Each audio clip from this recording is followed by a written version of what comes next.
उदे आज आम्ही हाऊसमधून वॉकआउट केलेला आहे, बहिष्कार टाकलेला आहे याचसाठी कारण आपण पाहिलं असेल एक नवीन प्रथा मिंदे सरकारच्या वेळेपासून सुरू झालेली आहे. ज्या मंत्र्यांना जे आता आधी घटनाबाह्य मुख्यमंत्री होते, आता फोडाफोड मंत्री आहेत, उपमुख्यमंत्री म्हणून एवढे अकार्यक्षम आहेत की बाहेर सगळे त्यांना रात्रीचे खेळ बाकीचे सगळे खेळ जमतात, पण साधं हाऊसमध्ये बसून स्वतःच्या खात्याचा अभ्यास करून उत्तर देता येत नाही. त्यांच्या खात्यांचा नेहमी वाटप होतो. राज्यमंत्री असताना देखील इतर मंत्र्यांना त्यांचा खात्याचा वाटप केलं जातो आणि ठराविक अधिवेशन मंत्री हे नेमले जातात. मुळात प्रश्न हाच आहे की एका बाजूला आपण पाहत असाल मुख्यमंत्री महोदय स्वतः हाऊसमध्ये बसून उत्तरं देतात, इतर मंत्री देखील हाऊसमध्ये बसून उत्तरं देतात, अनेक वेळा त्यांची कोंडी देखील होते. आम्ही प्रश्न तसे विचारत असतो, जनतेचे प्रश्न विचारत असतो, पण हे सगळं झालं तरी उत्तर द्यायला ते तिथे बसलेले असतात. पण एक मंत्री जे अकार्यक्षम आहेत, ज्यांना कार्यपद्धती सांभाळता येत नाही, कार्यभार सांभाळता येत नाही, ते मिंदे एकनाथ मिंदे हे नेहमी उत्तर द्यायला घाबरतात आणि हाऊसमधून पळायचा प्रयत्न करतात आणि म्हणूनच सगळे खात्यांचा वाटप केला जातो. आज आम्ही आक्षेप घेतल्यानंतर पुन्हा एकदा जे अध्यक्ष आहेत राहुल नार्वेकरजी यांच्याकडून उत्तर तर 2019ला असं झालं, 2020ला असं झालं, हे खोटं आहे. कधीही 2020 मध्ये असं झालं नाही, 2019ला असं झालं नाही. कुठच्याही मंत्र्यांनी किंवा मुख्यमंत्र्यांनी असा पळवाट काढला नव्हता. आमचे जिथे जिथे राज्यमंत्री होते कधी कधी त्यांनी उत्तर दिली, कधी कधी आम्ही उत्तर दिली, पण जबाबदारी पूर्ण स्वीकारून प्रत्येक प्रश्नाचं उत्तर हे आम्ही दिलेलं आहे. त्यावेळी पूर्ण रेकॉर्ड काढा. आणि म्हणून आमची हरकत दोन्ही गोष्टीला.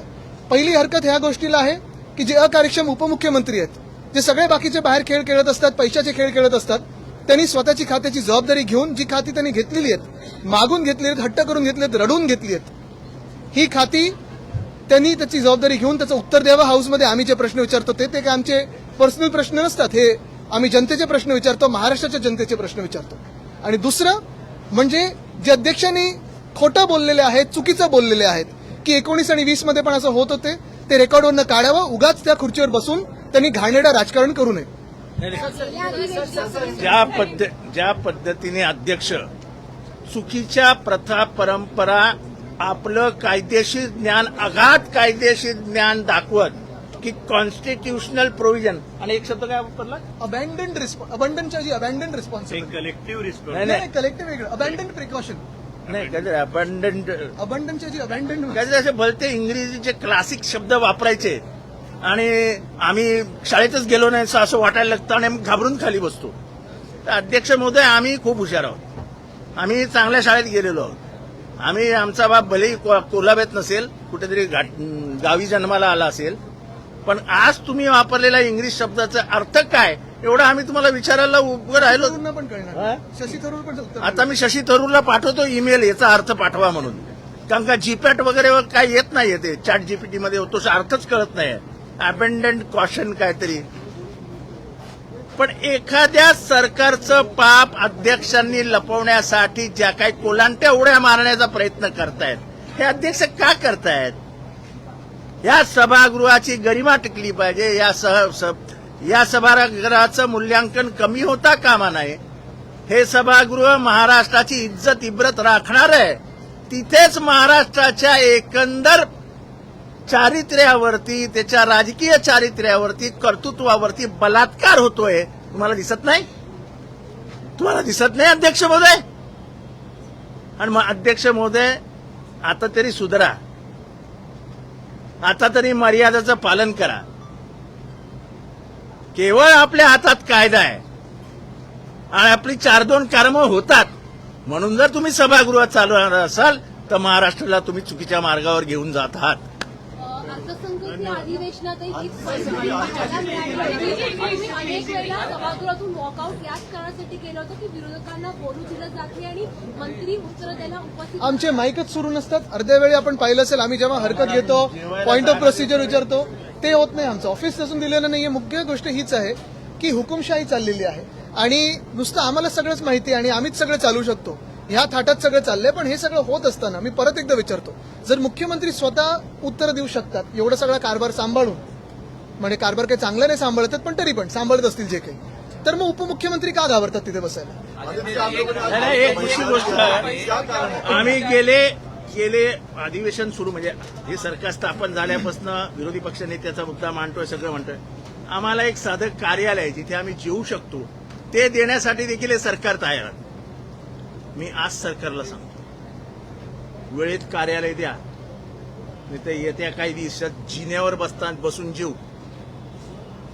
टायमिंग जाहीर करू, 1:30 वाजता सगळ्या आमदारांनी जिन्यावर या आणि महाराष्ट्राला कळवू की जिन्यावर बसून जेवतायत आमदार. जीना इसी का नाम. जिना इसी का नाम. मला मांडायचं एक मिनिट आदित्यजी, एक प्रश्न आहे. एक शिवसेनेकडनं एक कार्यालयाची चाचपणीसाठी जागा हे पाहिजे. होऊ दे ना. हे होऊ दे असं ना. आहे, एक नवीन मुद्दा हा मला मांडायचा आहे की आपल्या महाराष्ट्राच्या विधिमंडळाची अतिशय उज्ज्वल अशी परंपरा आहे, बोलण्याकरता परंपरा नाहीये. सत्ताधारी पक्ष आणि विरोधी पक्ष यांनी परस्पर एकमेकाचा मान सन्मान राखला पाहिजे, त्याच्या अधिकारांचं रक्षण केलं पाहिजे. परंतु या अध्यक्षांकडून आणि या विधिमंडळाकडून या सरकारकडून इतका जुलूम आणि इतकं चुकीचं काम होतंय. 2022 साली उद्धव बाळासाहेब ठाकरे यांचा पक्ष हा फोडला गेला, चोरला गेला आणि उद्धव बाळासाहेब ठाकरे यांच्यावर राहिलेल्या आमदारांना विधिमंडळामध्ये जे हक्काचं कार्यालय मिळायला पाहिजे होतं ते 2022 पासून आजपर्यंत 2026 पर्यंत आम्हाला विधिमंडळ कार्यालय मिळालेलं नाही. आज विधानसभेतला सगळ्यात मोठा विरोधी पक्ष हा शिवसेना उद्धव बाळासाहेब ठाकरे हा पक्ष आहे. या पक्षाला आज तागायत कार्यालय मिळालेलं नाही. विरोधी पक्ष नेता आम्ही द्यायला काही सांगायला गेलो तर तुम्ही रडगाणं गाता, तुम्ही कसल्या मागण्या मागता. लाजा वाटल्या पाहिजेत सरकारला, लाजा. आपण हेही बघितलंय की शेतकरी कामगार पक्षाचे 2 आमदार त्यांचं कार्यालय, जनता दलाचा आमदारच नव्हता त्यांचं कार्यालय, अन्य त्या ठिकाणी जनसुराज्य पक्ष त्याचं कार्यालय, आजही त्या कार्यालय विधान भवनामध्ये अस्तित्वात आहेत. आणि ज्या पक्षाचे सगळ्यात जास्त विरोधी पक्षाचे आमदार, त्या पक्षाच्या पदाधिकाऱ्यांनी, कार्यकर्त्यांनी, नेत्यांनी 1000 वेळा अध्यक्षांच्याकडे जाऊन विनंती करून पत्र देऊन सुद्धा आज तक कार्यालय मिळालं नाही. ह्या केवळ अत्याचार, अन्याय हा आमच्यावर होतो असं नाही, तर हा लोकशाहीवरचा घालाय, हा लोकशाहीवरचा दरोडा आहे.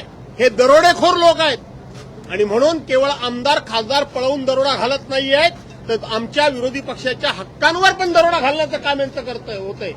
किती सहन करायचं, कसं सहन करायचं, कसं विधिमंडळामध्ये बसून कामकाज करायचं, कसा जर नाहिरे वर्गाचा आवाज उठवायचा.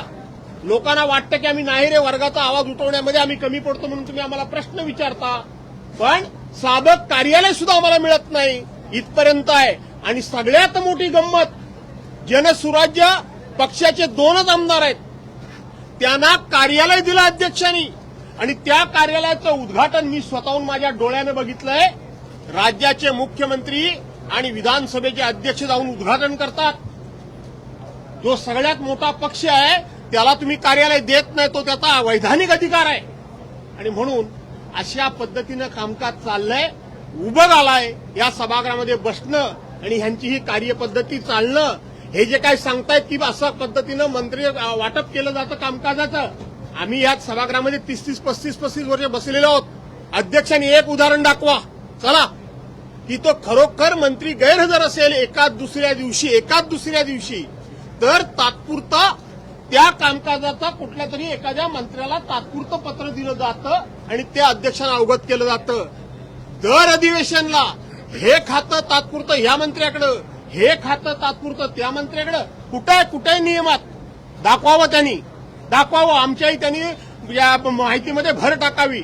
उगाच 19ला हे घडलं, 20ला ते घडलं, जाणीवपूर्वक 19-20 आणि 21 याचा पाडा वाचून आपलं पाप लपवण्याचं काम सुरू आहे. आणि म्हणून या हत्याराच्या विरोधात आम्ही बाहेर आलेलो आहोत. तुम्ही सभागृह वॉकआउट केलं, मात्र दुसरीकडे एकनाथ शिंदे सभागृहात गेले. तुम्ही प्रश्न विचारताय, अरे मी होतो तेव्हा मात्र तुमचं तिथे मानसिक संतुलन बिघडलं असं ते म्हणतात. मला वाटतं जेव्हा पळाले होते ना ते ठीक आहे, त्यांना टाचणी दिली होती, जाऊ दे. त्यांना स्वतः उत्तर देत नाही. ऐका गिरीश समोर या, म्हणजे कॅमेरा वकील. पहिली गोष्ट म्हणजे एकनाथ शिंदे समोर बसल्यानंतरच मी सांगितलं की तुम्हाला उत्तर देता येत नाही, तुम्ही घाबरता उत्तर द्यायला. दुसरी गोष्ट म्हणजे त्यांनी जर उत्तर द्यायची हिंमत असेल त्यांच्यात तर चला पूर्ण एक दिवस ठेवा, सगळ्या त्यांच्या खात्यांची आम्ही प्रश्न विचारतो, त्यांना उत्तर देऊ द्या. पण अजून एक आहे फेकनाथ मिंदेंना वाटतं त्यांना उत्तर द्यायचे, ते ज्या पक्षाचे गुलाम आहेत ना भाजप, त्यांनाच उत्तर देत असतात. महाराष्ट्राच्या जनतेला त्यांना उत्तर द्यायचे नसतं. मराठी उद्यमक शिवसेना शिंदे गट नवीन कार्यालयासाठी शिवसेना शिंदे गट नाही, मिंदे गटच आहे. चोरांचं गट आणि शिवसेनेचं नाव नवीन दिलं. कार्यालयासाठी दादर आणि बीकेसी मध्ये चाचपणी देखील झाली आहे. ते आज मला वाटतं त्यांनी मध्य प्रदेशचे मुख्यमंत्र्यांना फोन करावा. उज्जैनचा जो जमीन घोटाळा झालेला आहे तिथे त्यांना मोठी जागा मिळू शकेल, कारण हे घोटाळेबाज तशीच जागा शोधतील. मात्र अशी माहिती मिळते की जो निधी त्यांना दिला तो वापरातच आला नाहीये. आपण काल बघितलं असाल, अनेक चॅनल्सनी हे दाखवलं आणि आज देखील सगळ्या सोशल मीडियावर आहे की जे हे पैशाला विकले गेलेले खासदार होते, विकाऊ खासदार होते, जे 6 जे उद्धव बाळासाहेब ठाकरे यांच्या चेहऱ्यावर निवडून आले, मग फेकनाथ मिंदेंनी पैसे टाकले, नाचायला लागले आणि तिथे उडी मारत गेले. हे असे जे 6 विकाऊ लोक होते, ह्या 6 विकाऊ लोकांनी स्वतःचा निधीचा जो काही खर्च करायचा असतो किंवा मागणी पण करायची असते, फंड रिझर्व्ह करायला लागतो, हा फंड रिझर्व्ह पण केला नव्हता. म्हणजे निधी मिळाले, कोणाला 14 कोटी पण खर्च झालाय 25 लाख, कोणाला मिळाले 18 कोटी पण झालाय 1.5 कोटी खर्च. हे सगळे खोटारडेपणा त्यांचा हा आपल्या मीडियाच्या माध्यमातून लोकांसमोर आलेला आहे. तो निधी जो मागत होते तो वैयक्तिक निधी मागत होते, पक्षासाठी किंवा जनतेसाठी मागत नव्हते.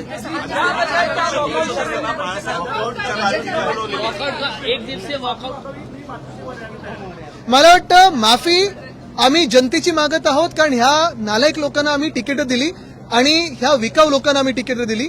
हे जिंकून आले ते उद्धव बाळासाहेब ठाकरे पक्षाच्या चेहऱ्यावर, उद्धव बाळासाहेब ठाकरेंच्या चेहऱ्यावर आणि भाजपच्या विरोधात. मी अजूनही त्यांना आज पण चॅलेंज देतोय, जो काही त्यांना निधी मिंदेंकडून मिळाला असेल त्यांनी तो सगळ्या निधीचा वापर करावा आणि भाजपच्या चेहऱ्यावर पुन्हा एकदा निवडणूक तिथूनच लढवून दाखवावी प्रत्येक 6च्या 6 जणांनी. चला आत्ता राजीनामा द्या, आपण लढूया, ताबडतोब द्या राजीनामा. किसने? कौन कहा सावली में कहा उन्होंने? वो डांस बार पता है ना आपको? आपने एक से जो है बहिष्कार किया है, इसके पीछे कारण क्या है? बहिष्कार का कारण यही, आज हमने जो वॉकआउट किया है इसलिए किया है क्योंकि हर अधिवेशन देखे तो 2022 से जब से सरकार को इन्होंने गिराया, गद्दारों ने गिराया, तो हर अधिवेशन में फेकनाथ मिंदे खुद की जिम्मेदारी को टालते हैं. जो भी सवाल आते हैं, जो हम सवाल पूछते हैं क्वेश्चन आवर में, ये सारे सवाल जनता के हैं, ये महाराष्ट्र के सवाल है और उनका जवाब अपेक्षित है. लेकिन हर एक अधिवेशन में आप देखें, हर एक सेशन में देखें, हर एक सत्र में देखें, तो ये किसी न किसी को अधिवेशन मंत्री बना देते हैं कि आज ये जवाब देंगे, आज वो जवाब देंगे. तो आपने क्यों रखा है वो डिपार्टमेंट भाई? वो डिपार्टमेंट भी दे दो ना आप उनको परमानेंटली.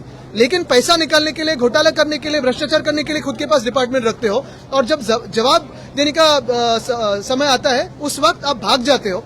अगर आपको जवाब देना आता नहीं है तो क्यों बनते हो उसके मंत्री? अगर आज की स्थिति में देखें तो मुख्यमंत्री महोदय स्वयं खुद के जो डिपार्टमेंट से उनका जवाब देते हैं. अगर सीएम साहब दे सकते हैं तो आप क्यों नहीं दे सकते? क्या कमी है आप में कि आप दे नहीं सकते?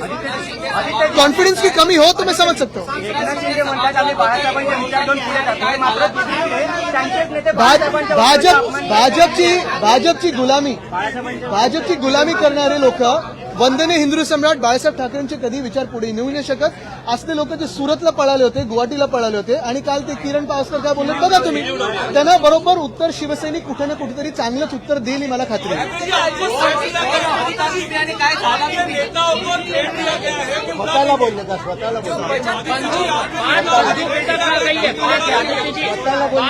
दिखाने तक आ गई है, स्पष्ट बंदूक दिखाने तक आ गई है, गोला बारूद बंदूक तक की बात की जा रही है. कौन कर रहा है? जो बागी हुए वो कह रहे हैं कि बंदूक दिखाएंगे, गोला बारूद. यही तो भाजपा की भाषा है. लेकिन आज भाजपा भी जवाब दे कि जो उज्जैन में घोटाला हुआ है, जो आज आपने देखा होगा सारे पेपर्स में आया है, आपके भी न्यूज चैनल्स में चल रहा है, तो क्या यही भाजपा हमें हिंदुत्व सिखाती है? जिस भाजपा के लोग राम मंदिर में घोटाला करते हैं, राम लल्ला के जो आप देखिए पादुका चुराया, नेकलेस चुराया, जिस राम लल्ला के मंदिर में अगर ये भ्रष्टाचार कर सकते हैं और उज्जैन में महाकाल के उधर जमीनें खुद के नाम पे सीएम कर सकते हैं, तो ये भाजपा हमें हिंदुत्व की सर्टिफिकेट देंगे?